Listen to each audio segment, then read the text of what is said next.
selamat siang buat Ibu dan selamat siang buat teman-teman sekalian. Di sini kami dari kelompok 2 akan membahas mengenai dampak konflik Laut Cina Selatan bagi Indonesia dan juga negara ASEAN. Sebelumnya saya akan memperkenalkan diri saya. Perkenalkan, nama saya Asyan Namanik dengan NIM 3223111036. Di sini saya akan membahas mengenai analisis kasusnya. Nah, jadi seperti yang kita ketahui bahwasanya Indonesia punya pulau terluar bernama Natuna di Laut Cina Selatan. Cina mengklaim sebagian wilayah ini masuk ke bagian JEE-nya. Nah, bahwasanya kawasan Laut Cina Selatan merupakan pelayaran yang sangat strategis di dunia dan kaya akan sumber daya alam dan memiliki nilai aset yang sangat tinggi. Nah, dari situ dengan kayanya sumber daya alam yang dimiliki Pulau Natuna tersebut, maka dari situ terjadinya suatu perselisihan antara negara Cina atau Tiongkok dengan juga negara ASEAN dan salah satunya yaitu negara Indonesia. Nah, dengan selama beberapa dekade terakhir terjadi perselisihan ketegangan antara negara Indonesia dan juga negara Tiongkok yang membahas mengenai situasi konflik mengenai Laut Cina Selatan tersebut.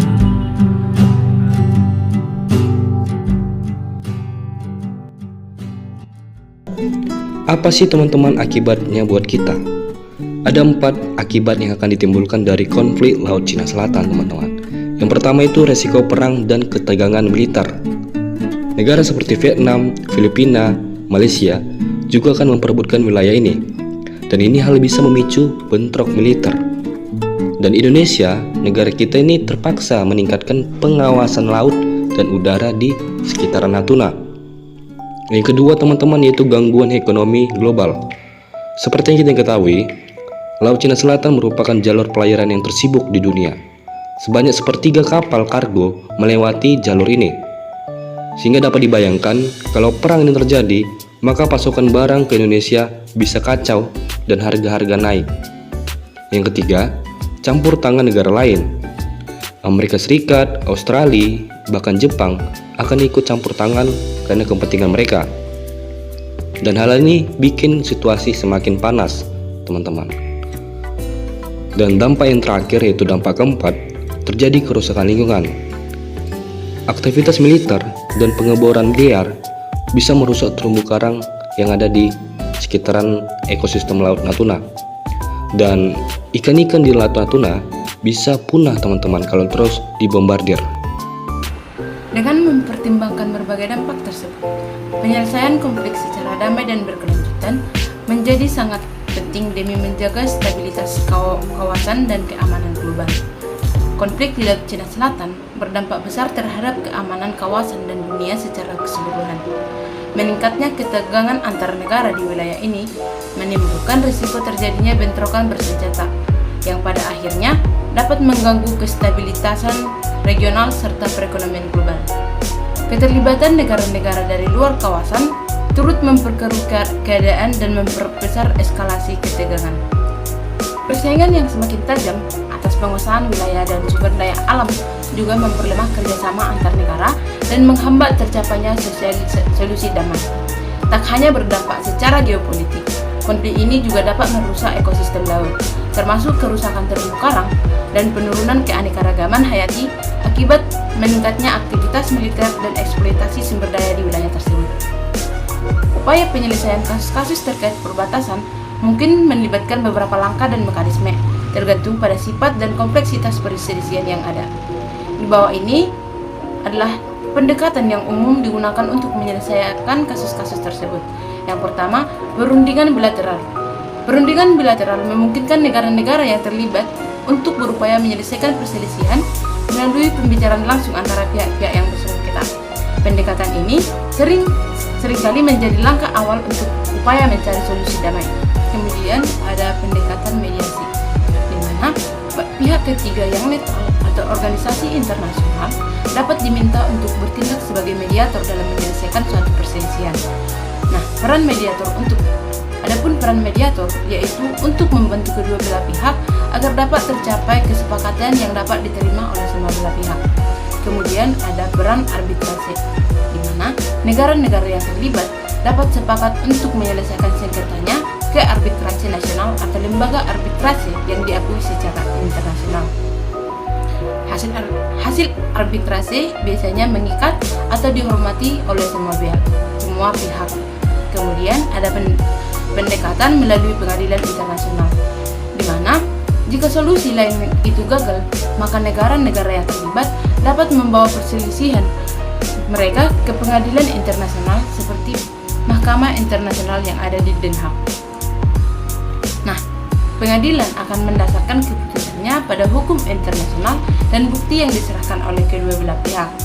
Kemudian, perjanjian bilateral atau multilateral, di mana negara-negara yang terlibat dapat sepakat untuk menetapkan batas wilayah yang disepakati bersama melalui perjanjian bilateral atau multilateral.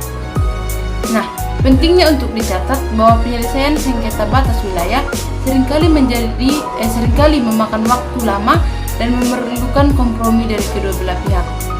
Pendekatan yang paling berhasil seringkali adalah pendekatan yang mendorong kesepakatan yang menguntungkan semua belah pihak dan mendorong perdamaian dan stabilitas di kawasan.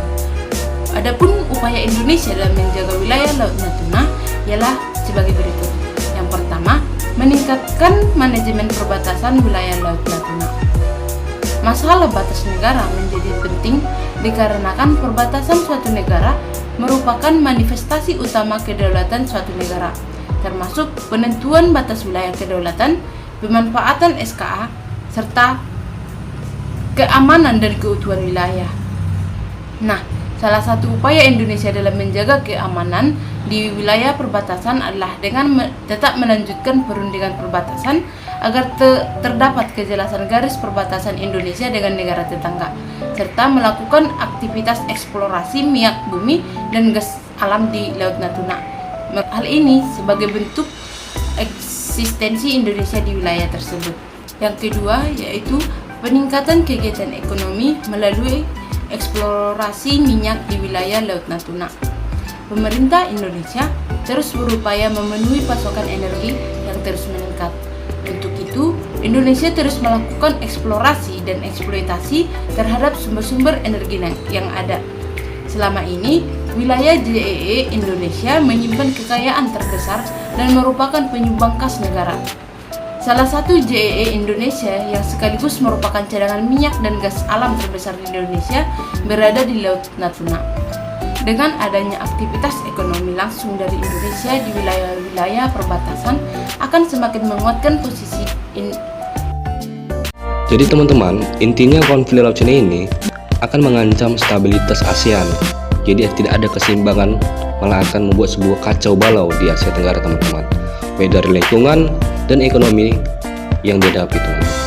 Jadi Indonesia berperan krusial sebagai penjaga perdamaian sesuai dengan amanat dari Undang-Undang 1945 untuk menciptakan kedamaian, dan semua pihak harus win to win teman-teman. Jadi semuanya merasakan solusi yang sama, tidak ada yang merasa dirugikan, tidak merasa diuntungkan, tapi semuanya rata teman-teman, sehingga Laut Cina Selatan tetap aman untuk semuanya.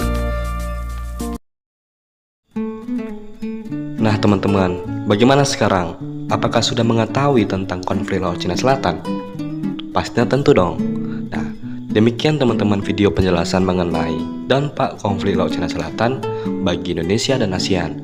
Semoga dari video penjelasan ini teman-teman bisa menambah pengetahuannya. Sekian dari saya ucapkan terima kasih.